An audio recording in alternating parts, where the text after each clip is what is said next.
तर या व्हिडिओमध्ये आपण पाहणार आहोत की तुम्ही कशा पद्धतीने मुख्यमंत्री माझी लाडकी बहीण योजनेसाठी ऑनलाईन पद्धतीने अर्ज करू शकता, म्हणून हा व्हिडिओ पूर्ण पहा। तर मित्रो, सगळ्यात आधी तुम्हाला वेबसाईट ओपन करायची आहे लाडकी बहीण योजनेची आणि त्यानंतर काही या प्रकारचं पेज तुमच्या समोर दिसेल। ज्या मित्रांनी आणखी माझ्या व्हिडिओला लाईक नसेल केली तर व्हिडिओला लाईक करा आणि हो, चॅनलला सबस्क्राइब करून द्या। जसे लाडकी बहीण योजनेसाठी अर्ज चालू होतील तर तुम्ही कशा पद्धतीने फॉर्म भरू शकता हे आपण या व्हिडिओमध्ये सविस्तरपणे पाहणार आहोत। तर बघा, लाडकी बहीण योजनेची सुरुवात महाराष्ट्र राज्य सरकारद्वारे झालेली आहे आणि तिच्यावर आता लवकरच अर्ज प्रक्रिया पूर्ण सुरू होईल। तुम्हाला तर माहितीच आहे, लाडकी बहीण योजनेअंतर्गत पहिले महिलांना 1500 रुपये प्रति महिना मिळत होता आणि आता मात्र महिलांना 2100 रुपये प्रति महिना मिळणार आहे। तर ज्या महिलांनी अर्ज केला नव्हता त्यांनी आता अर्ज करू शकता। तर बघा, सगळ्यात आधी तुम्हाला काय करायचं आहे, इथे वेबसाईटमध्ये आल्यानंतर मेनूच्या ऑप्शनवर क्लिक करून खाली इथे बघा आवश्यक कागदपत्र सगळ्यात खाली अर्जदार लॉग इन असे लिहून आहे। तर या ऑप्शनमध्ये तुम्हाला सगळ्यात जास्त पहिले अर्जदार लॉग इन या ऑप्शनवर क्लिक करायचं आहे। आता इथे मोबाईल नंबर आणि पासवर्ड विचारताय, तर इथे तुम्हाला तुमचा मोबाईल नंबर वगैरे काही टाकायचा नाही आहे। इथे सगळ्यात आधी इथे वरती 3 डॉट्सवर क्लिक करून डेस्कटॉप साईटवर क्लिक करायचं आहे, जेणेकरून तुमचे ते जी स्क्रीन आहे थोडीशी मोठी होऊन जाईल कंप्यूटरसारखी, किंवा तुम्ही अशा पद्धतीने जसं मी भरत आहे तशा पद्धतीने सुद्धा फॉर्म भरू शकता। तर तुम्हाला खाली थोडंसं क्लिक करून क्रिएट अकाउंटचं जे बटन दिसत असेल त्यावर क्लिक करायचं आहे। आता इथे बघा तुमचा साइन अप फॉर्म ओपन होऊन जाईल। या वेबसाईटमध्ये तुम्हाला सगळ्यात पहिले रजिस्ट्रेशन करावं लागतं लॉग इन करायसाठी आणि अर्ज करायसाठी।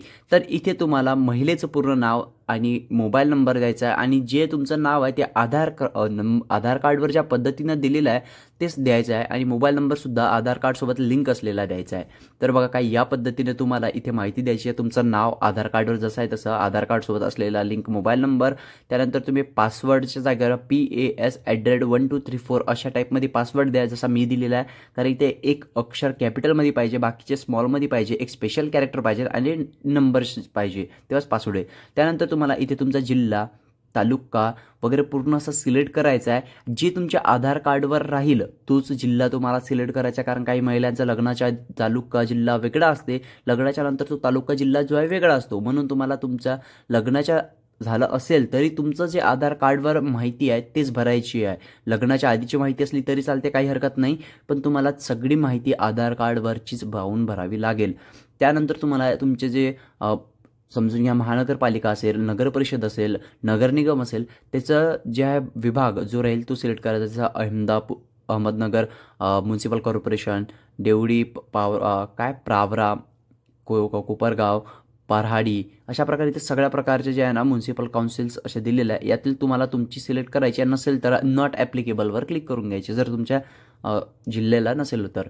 त्यानंतर ऑथॉरायटी पर्सनमध्ये इथे यायचं आहे तुम्हाला। आता इथे बघा जनरल वुमन दिसत असेल, तुम्हाला जनरल वुमनवरच क्लिक करायचं आहे। पण काही महिला अंगणवाडी वर्कर असेल, ग्रामसेवक असेल, वार्ड ऑफिसर असेल, सेतू सुविधामध्ये काम करत असेल तर त्यांनी ते वाला ऑप्शन सिलेक्ट करू शकता, परंतु तुम्हाला जनरल वुमनच ऑप्शन सिलेक्ट करायचा आहे। यामध्ये तुम्हाला दुसरं कोणतंही ऑप्शन सिलेक्ट नाही करायचं आहे। ही सगळी माहिती दिल्याच्या नंतर मित्रो, तुम्हाला जे आहे ना खाली स्क्रोल डाऊन करावं लागेल थोडंसं। बघा, जनरल वुमनवर क्लिक करून आणि इथे एक्सेप्ट टर्म्स अँड कंडिशनवर क्लिक करायचं आहे। जसं तुम्ही इथे एक्सेप्टवर क्लिक करसान, खाली हा जो कॅप्चा दिलेला आहे हा कॅप्चा काही या प्रकारे इथे तुम्हाला एंटर करायचा आहे। 365113 मला मिळालेला आहे, तुम्हाला असा कॅप्चा एंटर करायचा आहे। आता बघा, तुम्ही जो मोबाईल नंबर इथे दिलेला आहे आणि जो पासवर्ड तुम्ही टाकला होता तो पासवर्ड टाकून तुम्हाला जे आहे इथे या वेबसाईटमध्ये लॉग इन करायचा आहे। लॉग इन केल्यानंतर तुम्हाला व्हेरीफाय OTP असं ऑप्शन येऊ शकतं, ठीक आहे। म्हणजे जेव्हा फॉर्म तुम्ही जेव्हा सबमिट करसान तेव्हा तुमच्या मोबाईल नंबरवर एक OTP येईल, तो OTP तुम्हाला इथे एंटर करायचा आहे। हे बघा, व्हेरीफाय OTP। तर OTP आल्यानंतर जो तुमचा कॅप्चा राहील तो टाकून तुम्हाला व्हेरीफाय OTP या बटनवर क्लिक करायचं आहे। जसं तुमचं व्हेरिफिकेशन होऊन जाईल, तर मी सुरुवातीला सांगितलं होतं की मोबाईल नंबर आणि पासवर्ड जो तुम्ही दिलेला होता त्या फॉर्ममध्ये तोच तुम्हाला इथे टाकायचा आहे आणि हा कॅप्चा टाकून फक्त लॉग इन बटनवर क्लिक करायचा आहे। जसं मित्र तुम्ही ते सर्व माहिती देऊन लॉग इन करसाल, तुम्ही वेबसाईटमध्ये लॉग इन होऊन जासाल आणि लॉग इन झाल्यानंतर इथे तुम्हाला काही या प्रकारचं पेज मिळते, ठीक आहे। तर आता इथून ऑनलाईन अर्ज कसा करायचा मोबाईलद्वारेच, चला आता आपण ते पाहणार आहोत। पण त्याआधी खूप सारे लोक जे व्हिडिओला लाईक आणि चॅनलला सबस्क्राईब नाही करत त्यांना आणखी आठवण करून देतो का व्हिडिओला लाईक आणि चॅनलला सबस्क्राईब करून द्या सगळ्याच महाराष्ट्रातील योजनेच्या माहितीसाठी। त्यानंतर तुम्हाला 3 लाईनवर क्लिक करायचं आहे। इथे काही या प्रकारचा ऑप्शन येईल, तर पहिल्याच नंबरवर ॲप्लिकेशन ऑफ मुख्यमंत्री माझी लाडकी बहीण योजना फॉर्म असं काहीतरी तुम्हाला ऑप्शन इथे येऊन जाईल। तर तुम्हाला इथे पूर्ण असे 4 ऑप्शन्स दिलेले आहे, ज्यामध्ये पहिल्या नंबरवर मुख्यमंत्री माझी लाडकी बहीण योजनेचा अर्ज असं दिलेलं आहे. जर मराठीमध्ये आले तर, नाहीतर तिथं जर इंग्लिशमध्ये असलं तर ॲप्लिकेशन ऑफ मुख्यमंत्री माझी लाडकी बहीण योजना अशा टाईपमध्ये राहील. ठीक आहे, तर तुम्हाला पहिल्या नंबरवर जे ऑप्शन आहे त्यावर क्लिक करायचं आहे. त्यानंतर तुम्हाला इथे आधार कार्ड नंबर टाकायला लावत आहे. जसं मी सुरुवातीला सांगितलं तुम्हाला, तुमचं आधार कार्डवरचीच माहिती भरायची आहे. नाहीतर जर तुमचं आधार कार्डवर नाव वेगळं असेल आणि याच्यामध्ये तुम्ही जर अर्जामध्ये नवीन वेगळं नाव भरसाल तर तुमचं जे लॉग इन होणार नाही. इथे तुम्हाला आधार कार्डचा नंबर एंटर करायचा आहे. कॅप्चा एंटर करून सेंड OTP बटनवर क्लिक करायचं आहे. त्यानंतर तुमच्या आधार कार्डसोबत लिंक असलेल्या मोबाईलवर मित्रो एक OTP सेंड केला जातो आणि तो OTP देऊन तुम्हाला जे आहे तुमच्या नेक्स्ट पेजवर रिडायरेक्ट केला जाईल. तर बघा, तुम्हाला काही या प्रकारे सेंड OTPवर क्लिक करायचं आहे. त्यानंतर तुमच्या आधार कार्डसोबत लिंक असलेल्या मोबाईलवर एक OTP सेंड केला जातो. तो OTP आता तुम्हाला इथे एंटर करायचा आहे आणि OTP यायला कधी कधी वेळ लागू शकतो, म्हणून तुम्हाला इथे थांबायचं आहे थोडा वेळ, जोपर्यंत OTP येत नाही. आणि जसा OTP येईल तसंच मित्र तुम्हाला इथे व्हेरीफाय OTPमध्ये तुमचा OTP टाकायचा आहे. 6 डिजिटचा OTP असतो. तो OTP टाकल्यानंतर व्हेरीफाय OTPचं जे बटन आहे तुम्हाला त्यावर क्लिक करायचं आहे. जसं मित्र तुम्ही त्यावर क्लिक करसाल, ऑटोमॅटिकली हे जे आहे का नवीन पेजवर तुम्हाला घेऊन जाईल आणि इथे मित्र तुमच्यासमोर मुख्यमंत्री माझी लाडकी बहीण योजनेचा ऑनलाईन अर्ज किंवा ऑनलाईन फॉर्म तुम्ही त्याला म्हणू शकता, तो ओपन होऊन जाईल. आता मात्र मित्र एक गोष्ट लक्षात असू द्या, इथे माहिती आहे का तुमची ज्या आधार कार्डवरील पूर्ण माहिती घेतली जाईल, जसं नाव वगैरे तुमचं, फक्त तुम्हाला इथे तुमचा जिल्हा आणि तालुका जे आहे सिलेक्ट करावा लागेल. जेही तुमचा जिल्हा राहील त्यानंतर तुमचा तालुका तुम्हाला इथे सिलेक्ट करायचा आहे आणि त्यानंतर इथे महानगरपालिका किंवा नगरपालिका जे राहील ते तुम्हाला सिलेक्ट करायची आहे. आणि मित्र हो, इथे सगळ्याच नगरपालिका किंवा नगर परिषदा दिलेल्या आहे. जर तुमच्याकडे नगरपालिका नसेल तर तुम्हाला नगर परिषद सिलेक्ट करायची आहे आणि जर तुमच्या इथे नगर परिषदसुद्धा नसेल तर मग आता सगळ्यात खाली तुम्हाला लागू नाही या बटनेवर क्लिक करायचं आहे. आणि जसं तुम्ही त्या बटनवर क्लिक करसाल, इथे तुमच्यासमोर तुमचं मतदारसंघ येईल. आता मतदारसंघ म्हणजे काय, जिथे तुम्हाला मतदान करता तेव्हा तुमचा जो एक मतदारसंघ असतो तो मतदारसंघ तुम्हाला निवडायचा आहे. आता बघा, इथं सगळ्याच प्रकारचे मतदारसंघ दिलेले आहे. जळगाव 11, जळगावचे असे अकोला, अमरावती, नागपूर, जेवढेही मतदारसंघ आहेत तिथे दिलेला आहे. तुम्हाला फक्त तुमचा मतदारसंघ निवडायचा आहे. तुम्हाला मतदारसंघ जे आहे तुमच्या वोटिंग कार्ड वगैरेवर सुद्धा मिळून जाऊ शकते, नाहीतर तुम्ही आजूबाजूला विचारू सुद्धा शकता.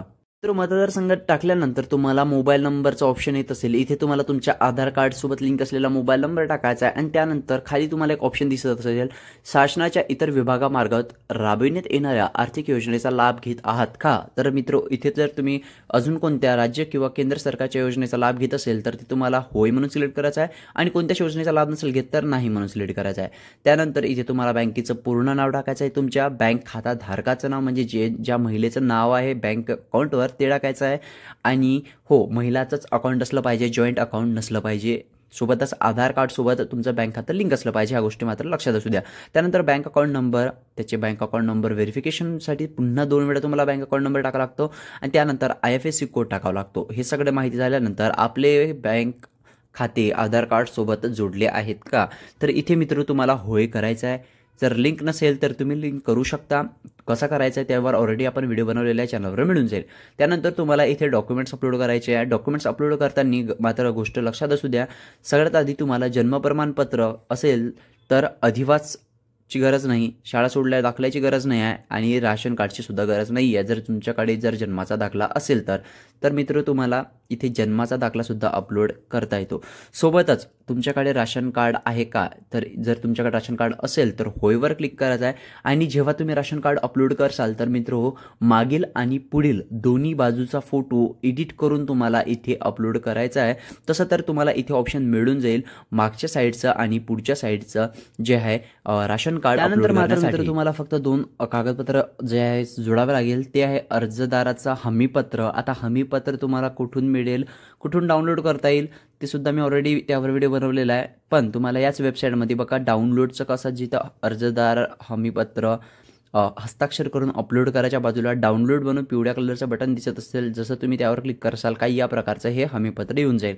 तर मित्र तुम्हाला हे हमीपत्र डाउनलोड करायचं आहे. डाउनलोड करून इथे जे टिक मार्क लावायचे आहेत, हमीपत्र कसं भरायचं यावर ऑलरेडी आपण एक व्हिडिओ बनवलेला आहे, त्याची लिंक तुम्हाला डिस्क्रिप्शनमध्ये मिळून जाईल. तर मित्र हे हमीपत्र तुम्हाला इथून डाउनलोड करून घ्यायचं आहे. डाउनलोड अगेनवर क्लिक करून आणि त्यानंतर तुमचं जे हमीपत्र प्रिंटआउट करून तुम्हाला इथे त्याच्यात माहिती भरायची आहे, तुमचं नाव वगैरे टाकून त्याच्यावर सही मारायची आहे आणि ते फोटो काढून अपलोड करायचा आहे. त्यानंतर अर्जदाराचा फोटोसुद्धा तुम्हाला इथे अपलोड करायचा आहे. जसं मित्र तुम्ही सगळे डॉक्युमेंट्स अपलोड करसाल, इथे जे आहे एक्सेप्ट हमीपत्र स्वीकारा जे बटन आहे त्यावर क्लिक करायचं आहे आणि पूर्ण फॉर्मला पुन्हा एकदा चेक करून घ्यायचं आहे आणि चेक केल्यानंतर सबमिट बटनवर तुम्हाला क्लिक करायचं आहे. सबमिटवर क्लिक केल्यावर काही या प्रकारचं तुमच्या समोर ऑप्शन येते, जिथे तुम्हाला महिलेचा फोटोज वगैरे सगळे माहिती तुमच्या इथे समोर ओपन होऊन जाईल. जी तुम्ही माहिती दिलेली आहे, जसं नाव, पत्ता, मोबाईल नंबर वगैरे सगळी माहिती तुम्हाला इथे दिसून जाते. आता तुम्हाला मित्र इथे काहीच करायचं नाही आहे. तुम्हाला फक्त हे पूर्ण एक वेळा चेक करून घ्यायचं आहे आणि चेक केल्यानंतर तुम्हाला सरळ खाली स्क्रोल डाऊन करायचं आहे आणि त्यानंतर मित्र तुम्हाला इथे जे आहे सबमिट ऑप्शन भेटून जाईल किंवा एक बटन भेटून जाईल. तुम्हाला फक्त त्यावर क्लिक करून द्यायचं आहे. जसं मित्र त्यावर तुम्ही क्लिक करसाल, तुमचा जो आहे अर्ज लाडकी बहीण योजनेअंतर्गत जे आहे सबमिट होऊन जाईल. त्यानंतर तुम्ही आता तोच अर्ज तुम्ही चेक करू शकता. तुम्हाला फक्त इथे जे आहे मेनू आहे ना त्यावर क्लिक करायचं आहे आणि मेनूवर क्लिक केल्यानंतर तुम्हाला काही या प्रकारचं ऑप्शन येते. यामध्ये तुम्हाला यापूर्वी केलेले अर्ज 3ऱ्या नंबरवर एक बटन मिळून जातं, त्यावर तुम्हाला क्लिक करायचं आहे. त्यानंतर हे बघा तुमच्यासमोर काही या प्रकारे तुम्ही ज्या महिलेचा अर्ज केलेला आहे ते दिसून जाईल आणि अर्ज पेंडिंगमध्ये तुम्हाला दिसून जाईल. अर्ज पेंडिंगमध्ये असतो, काही दिवस तुमचा अर्ज जो आहे पेंडिंगमध्ये राहील आणि त्यानंतर ऑटोमॅटिकली तुमचा अर्जाची पडताळणी होईल आणि पडताळणी म्हणजे चेक वगैरे झाल्यानंतर तुमचा अर्ज स्वीकार केला जाईल. अर्ज स्वीकार केल्यानंतर हे बघा तुमचं ॲप्लिकेशन स्टेटस अप्रूव्ड राहील असं ग्रीन कलरमध्ये लिहून येईल आणि तेव्हा तुमचा अर्ज ज्या लाडकी बहीण योजनेअंतर्गत स्वीकार केला जाईल असं तुम्ही मान्य करू शकता. त्यानंतर मित्र तुम्हाला तुमच्या बँकेत जायचं आहे. जर तुमचं आधार कार्ड डीबीटीसोबत लिंक नसेल तर डीबीटी लिंक करून घ्यायचं आहे किंवा तुम्ही जे आहे ऑनलाईन पद्धतीने सुद्धा डीबीटी लिंक करू शकता. तर हा व्हिडिओ तुम्हाला कसा वाटला कमेंटमध्ये मला नक्की सांगा. आपण भेटूया पुन्हा नवीन व्हिडिओमध्ये. तोपर्यंत मला द्या रजा. जय हिंद, जय भारत, जय महाराष्ट्र.